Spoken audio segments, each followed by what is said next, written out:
الحمد لله رب العالمين الصلاة والسلام على خاتم النبيين وعلى آله وصحبه أجمعين أما بعد فأعوذ بالله من الشيطان الرجيم بسم الله الرحمن الرحيم قال الله تعالى في سورة الأعراف وَإِذْ تَأَذَّنَ رَبُّكَ لَيَبْعَثَنَّ عَلَيْهِمْ إِلَى يَوْمِ الْقِيَامَةِ مَنْ يَسُومُهُمْ سُوءَ الْعَذَابِ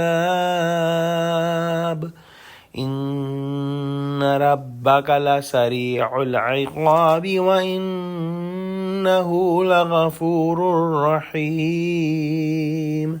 ترجمہ: اور اس وقت کو یاد کرو جب تمہارے پروردگار نے یہود کو آگاہ کر دیا تھا کہ وہ ان پر قیامت تک ایسے شخص کو مسلط رکھے گا جو انہیں بری بری تکلیفیں دیتا رہے۔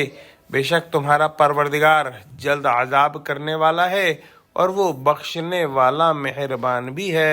اللہ سبحانہ و تعالی نے بنی اسرائیل کو پختہ اعلان کر دیا تھا کہ اگر تو یہ احکام تورات پر عمل کرنا چھوڑ دیں گے تو اللہ سبحانہ و تعالی قرب قیامت تک وقتاً فوقتاً ان پر ایسے لوگوں کو مسلط کرتا رہے گا جو ان کو برے برے عذاب دیا کریں گے۔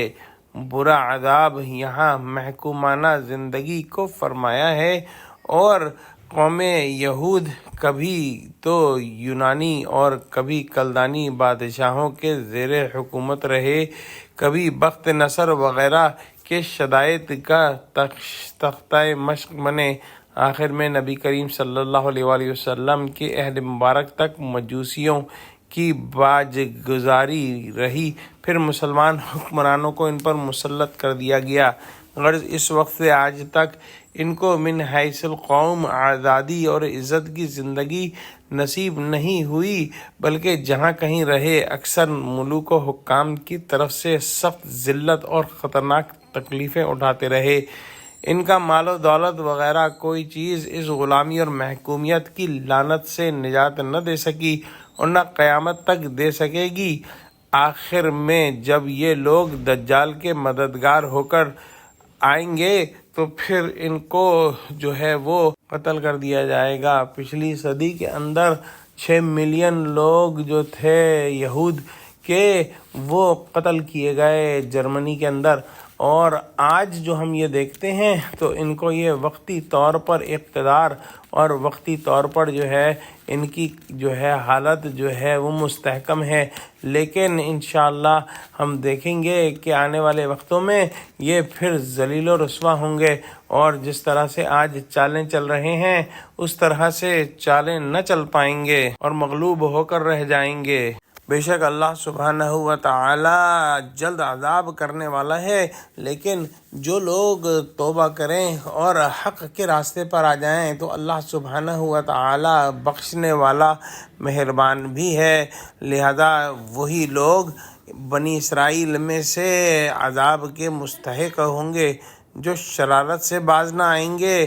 بعض اوقات اس پر جلدی دنیا میں ہی عذاب اللہ سبحانہ و تعالی بھیج دیتے ہیں، اور کیسا ہی کٹر مجرم توبہ کر لے اور نادم ہو کر خدا کی طرف رجوع ہو تو اس کی بخشش اور رحمت بھی بے پایا ہے، معاف کرتے ہوئے بھی دیر نہیں لگتی۔ دعا کرتے ہیں کہ اللہ سبحانہ و تعالی ہم کو قرآن کا فہم عطا فرما، ہم کو سچوں سے جوڑے اور صراط مستقیم پر قائم فرما دے۔ آمین۔ وآخر دعوانا الحمد للہ رب العالمین۔ السلام علیکم ورحمۃ اللہ وبرکاتہ۔